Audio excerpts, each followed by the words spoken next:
আপু কি করতেছেন? কোকোকোলার দান দেখি কি সুন্দর দান হয়েছে এবার।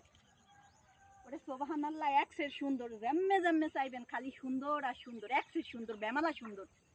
সবাই কোকোকোলাটা আগে একটু দেখেন, চারদিকে জুম করে কোকোকোলাটা দেখেন।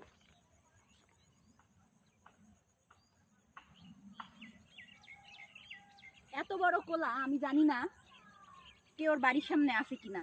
আমাকে বাড়ির সামনে আছে। মুই একটু বইয়ে লই, হ্যাঁ, এরপর আম্মেগো লাগে একটু চারামি মারি। এটা মনে করেন চারামি না, এটা এককালে সত্য কথা, বুঝতে পারছেন? মুই একটু বই আরাম করে লই। এই কোলার মধ্যে মুই এখন অনেকক্ষণ আসছি, আশেপাশে যা দেখতে আছেন সব ধান আর ধান।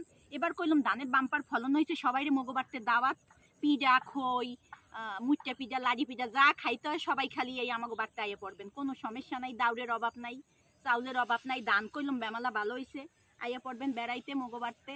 আর যারা হয়েছে উড়ুম খাইতে চান, উড়ুম বলতে মুড়ি, হেরাও আইয়া পড়বেন। যারা যারা আইবেন সবাই 5 কেজি চালের 5 কেজি চালের পার্সেল দেওয়া হইবে, কোনো সমস্যা নাই। এখন হয়েছে আসল কথায় আহি।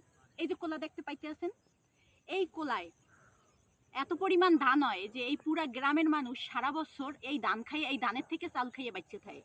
এই কোলা আমাগো প্রাণ। এই কোলারে আমরা বলি দক্ষিণের কোলা। এইটা আমাগো বাড়ির সামনে, এই কোলা হয়েছে দক্ষিণের কোলা। দেখেন কত বড় কোলা। এই কোলা পার হইতে এ মাথায় গনে আর এক মাথায় গেলে কিন্তু আরেকটা গ্রাম। ওই এই গ্রামে গনে ওই গ্রামে যাইতে আপনার সময় লাগবে মিনিমাম আধা ঘন্টা, যদি এই কোলার মধ্যে দিয়েও আইটা যান, ঠিক আছে? মনে করেন আধা ঘন্টা সময় লাগবে আমের। এটা এত বড় কোলা, এটা হচ্ছে আমাকে দক্ষিণের কোলা। সবাই দাওয়াত, আমাকে দক্ষিণের কোলায় ধান কাটতে আইবেন, নাড়া কাটতে আইবেন, কলই তুলতে আইবেন, সবাই দাওয়াত লাগে মুট্টা পিঠা আর হাজের পিঠা আর লাড়ি পিঠা খাইয়া যাইবেন। ভালো থাকবেন সবাই। আমাকে কোলা দেখতে সবাই দাওয়াত। আমাকে যেন সামনের বছর আরো বেশি বেশি দান হয়, সবাই আমাকে লেগে দোয়া করবেন। মুই একটু দানের লাগে এখন একটু সেলফি তুলি। ভালো থাকবেন সবাই।